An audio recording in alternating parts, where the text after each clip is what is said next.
The previous unit on community based correctional measures, I made a mention of parole and probation. Parole and probation are being followed by the prison authorities worldwide with a view to put the prisoners under community care at an appropriate time. There are some differences between parole and probation, but both the systems have common aim, that is, to reform and rehabilitate the prisoners or released prisoners for community care. We shall look into the details of parole and probation in this unit. On completion of this course, the student will understand the meaning and scope of parole as a community based correctional measure, the circumstances or conditions under which a prisoner may be sent on parole, the meaning and scope of probation, the conditions under which a prisoner may be sent on parole, similarities and dissimilarities between parole and probation, parole and probation in practice in India and other countries. Now, let us see the meaning and scope of parole as community based correctional measures. Alternatives to imprisonment started drawing attention of the criminologists, correctional officers, sociologists, psychologists and the government about 4 decades back. There has been a change of attitude on the part of judiciary and correctional officers that certain categories of prisoners need not be incarcerated and that some alternatives could be worked out for them. Such alternatives aim at sending those categories of prisoners back into the community and enable them to get back into the mainstream of the society.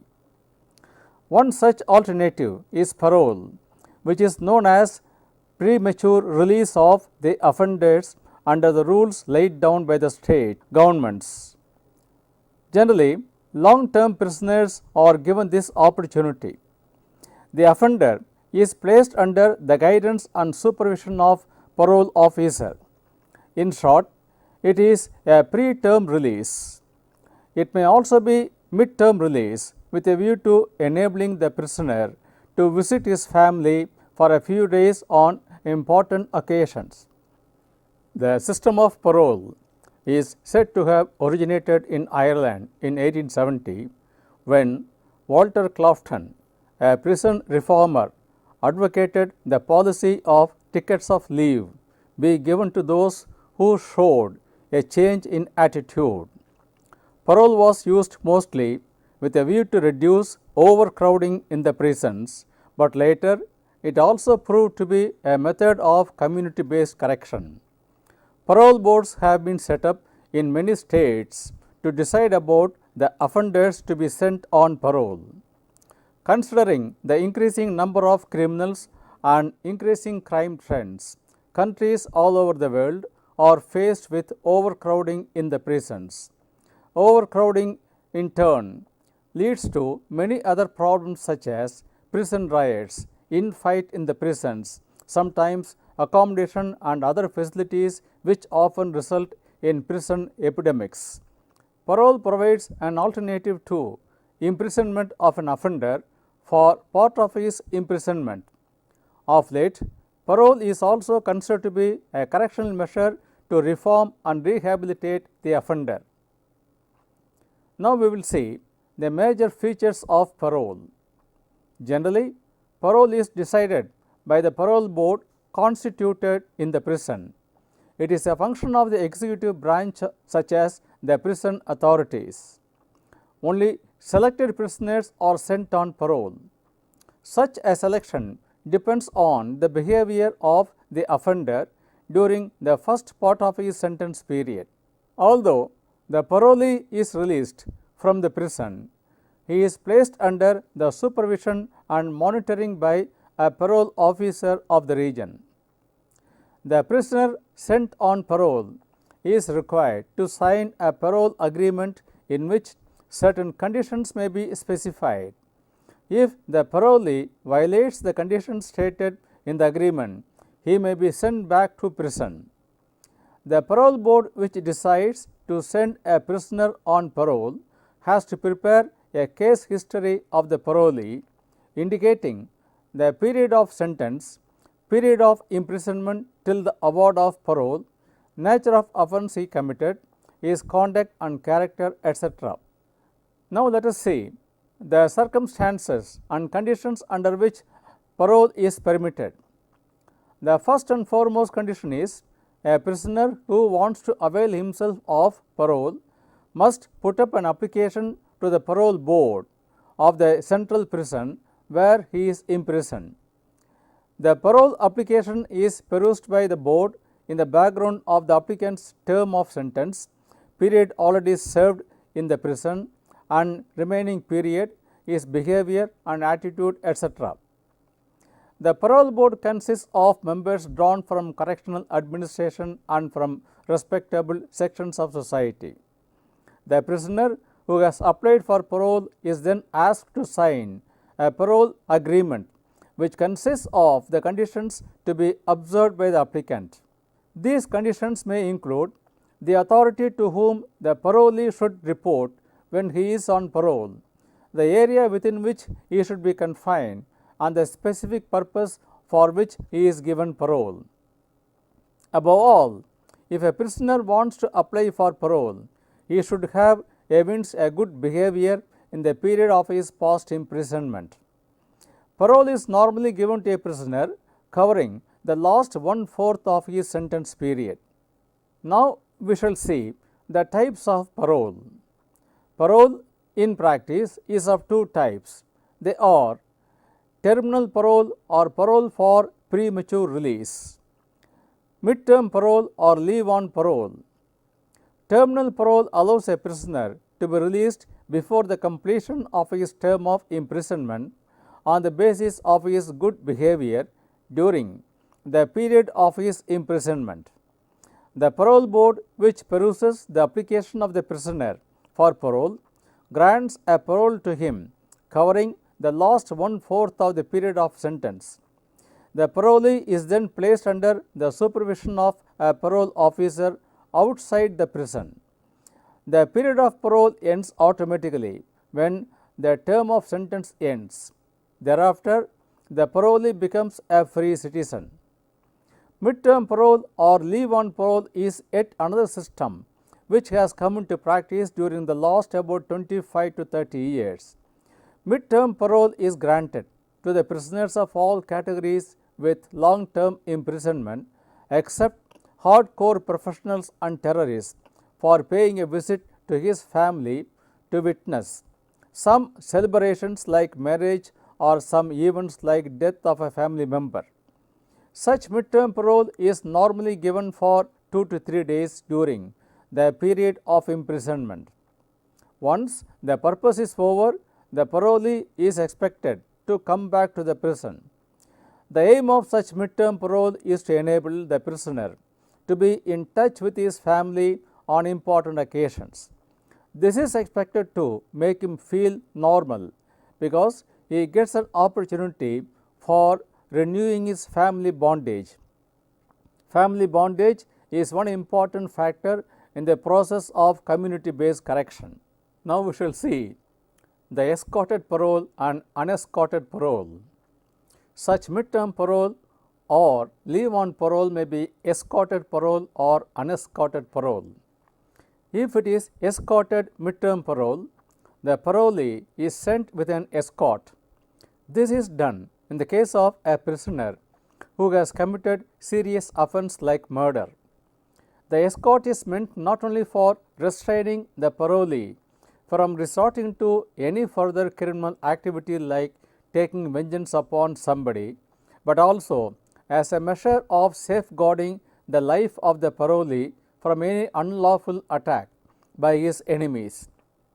If the parolee's character and attitude are taken for granted to be normal and non-criminal, the parole board may send him without any escort. However, the parolee may be required to report to the nearest police station of the place where he goes. It may be pointed out here that the aim of parole is to enable the prisoner to get into touch with his family and his society. Now, we will see the drawbacks of parole. the system of parole is very much found to be successful, but in practice it is not without drawbacks. There are reports that some prisoners who are on parole commit crimes of vengeance or even new crimes when they are sent without escorts. Yet, some of the parolees abscond and disappear when they are on mid-term parole. In spite of these drawbacks, the system of parole helps in humanizing and normalizing the prisoner as he comes under community care. Now, the meaning and scope of probation. The system of probation is yet another area of public participation in correctional measures. Probation is considered by a judge to allow the offender remain with the community instead of taking him to the prison. Generally, the first offenders who have committed non-violent offences are considered for probation for a certain period. No doubt, this has proved to be an alternative to imprisonment. S.K. Dogra says, probation system is not the outcome of any deliberate legislative or judicial action, but grew gradually as a result of some kind-hearted ordinary citizens' concern for young offenders in custody.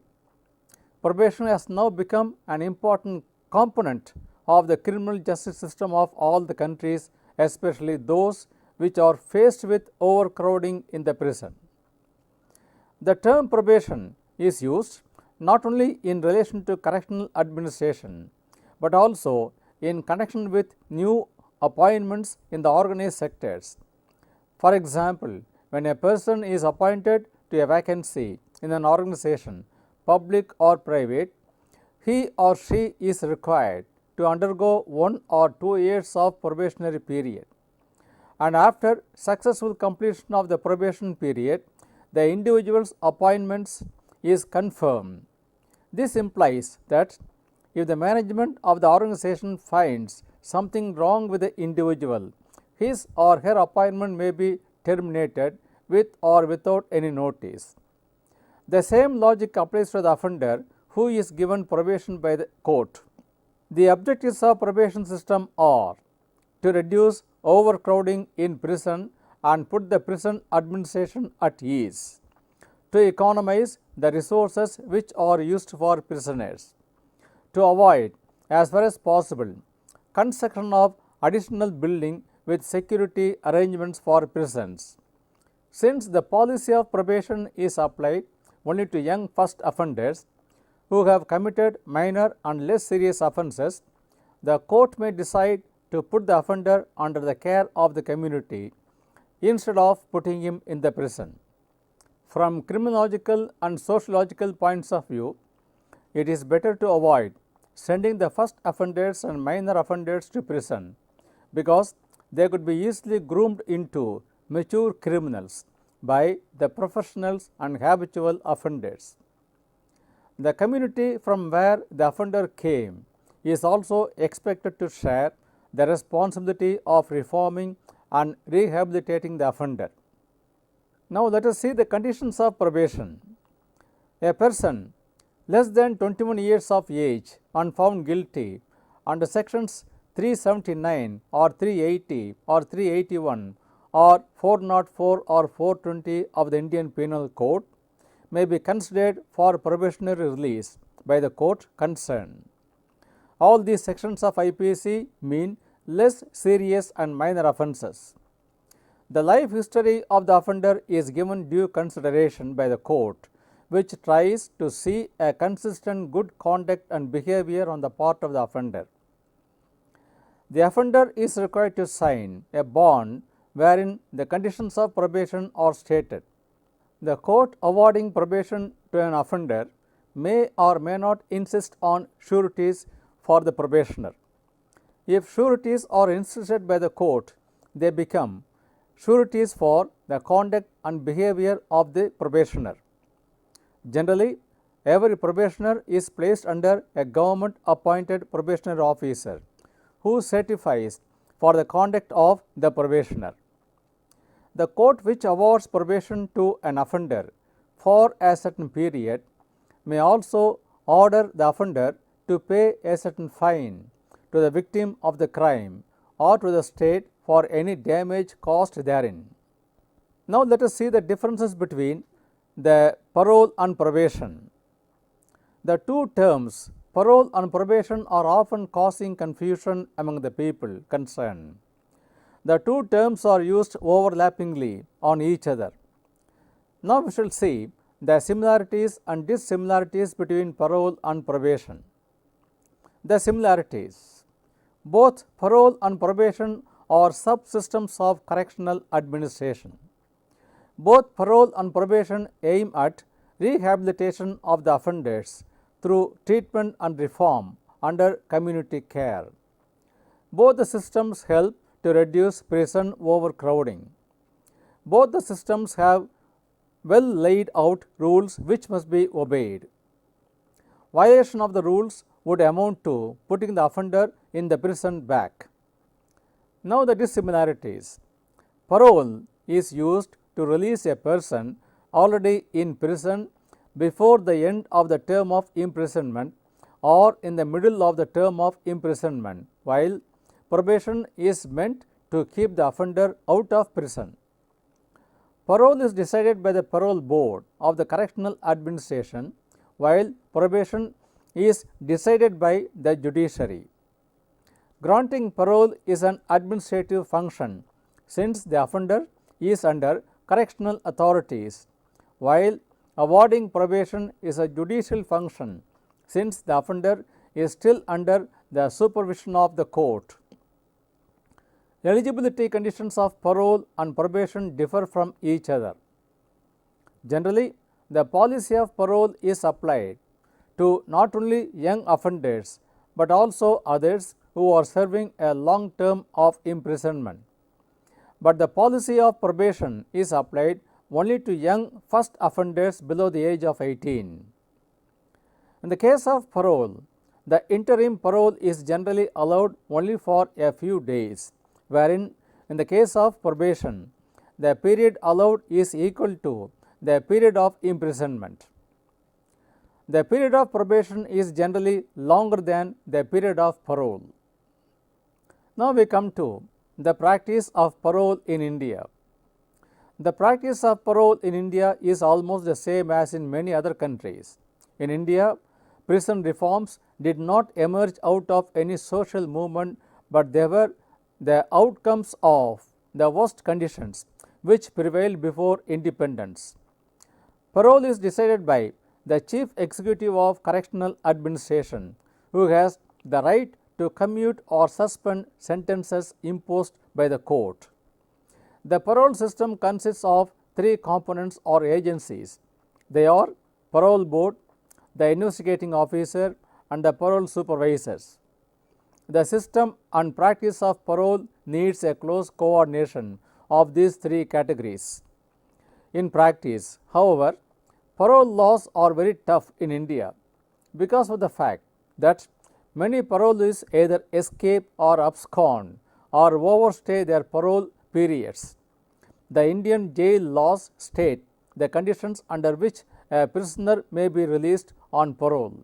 They are on serious health concerns such as sudden or gradual blindness, advanced state of tuberculosis, mental instability, or other diseases for which there are no adequate medical facilities in the prison. To pay a visit to the family to witness some important occasions like marriage of the son or daughter or brother or any other close relative of the prisoner, and also to witness and perform the funeral rites of a parent or other important family member. Although the aim of parole is noble and humane, in practice it has been found that parole is very much misused. For example, in Punjab during 2001 and 2008, out of the 82 prisoners released on parole, 51 did not report back, and 31 of them overstayed their parole period by nearly 1 year. This is true in the case of many other states in India. The police do not and cannot pay enough attention to such cases of parole misuse. There are reports that some of the parolees commit crimes when they are on parole. Now let us see the practice of probation in India. Probation received the first statutory approval in 1898 under section 562 of the Code of Criminal Procedure 1898. This provision allowed the first offenders less than 21 years of age who had committed minor and non-violent offences and who were punishable for not more than 2 years of imprisonment to be released on probation. Subsequently, the Indian Jail Reforms Committee of 1919-1920 recommended for releasing on probation certain categories of first offender with admonition. This was followed by the announcement of the central government in 1934 that the state governments could pass their own laws of probation. The Jail Manual Committee, appointed after the probation conferences of 1952, recommended for a central law which focused on the release of offenders on good conduct.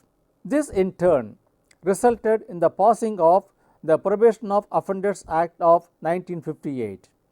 This act was passed in favor of the first offenders who do not have any criminal antecedents. Crimes punishable under sections 379, 380, 381, 404 and 420 of the Indian Penal Code cover this provision. These sections of the IPC provide for the release of the offender on probation for a period specified by the court. Probation order may or may not be combined with a specified amount of fine. Probation is ruled out in the case of the offenders facing the penalty of death or life imprisonment. The magistrate of the district appoints a probation officer under section 21 of the Indian Penal Code to supervise the conduct and character of the probationer. Section 360 of the IPC provides for a lenient sentence to the first offender by releasing him on probation of good conduct instead of taking him to the prison. This section covers 3 categories of people. They are women and all those above the age of 21 years. Persons above 21 years of age convicted with fine only or with imprisonment for 7 years or less. The third category of offenders covered by this section is those who have committed non-violent offences punishable with imprisonment for 2 years or less. This section applies not only to juveniles but also to adult offenders. Now let us see the prevalence of parole and probation in other countries. In most of the countries including United States, England, France, members of the European Union and countries of the Far East like Japan and South Korea, the system of parole and probation are practiced with some minor variations. Generally, the parole and probation are governed by 3 factors, namely the legality of the system, conditions of eligibility for parole and probation, and thirdly, the supervision exercised over the people under parole and probation. These 3 factors are common to most of the countries by the manner in which they are applied in practice. For example, parole boards are commonly found in many countries and they look into the parole applications and their background. Similarly, conditions of eligibility are also the same in most countries as what we find in India. Probation as a measure of community correction is widely accepted in most democratic countries. Therefore, we may conclude by saying that all the democratic countries of the world which observe the human rights as declared by the United Nations in December 1948 are converging towards a more human policy of sentencing with greater focus on reform and rehabilitation of the offenders. Now let us summarize what we have seen in this unit. You have studied in this lesson various aspects of parole and probation. You are given to understand the meaning and scope of parole and probation, major features of parole and probation, and the circumstances under which parole is permitted. This lesson also gives you the conditions of probation. Since in practice the two terms parole and probation are used overlappingly, the similarities and dissimilarities are explained in this lesson. Finally, you are given to understand how the two systems, the parole and probation, are practiced in India and other countries, and the three factors which give shape to the practice of parole and probation in practice, namely the legality, the conditions of eligibility and supervisory control on the people under parole and probation.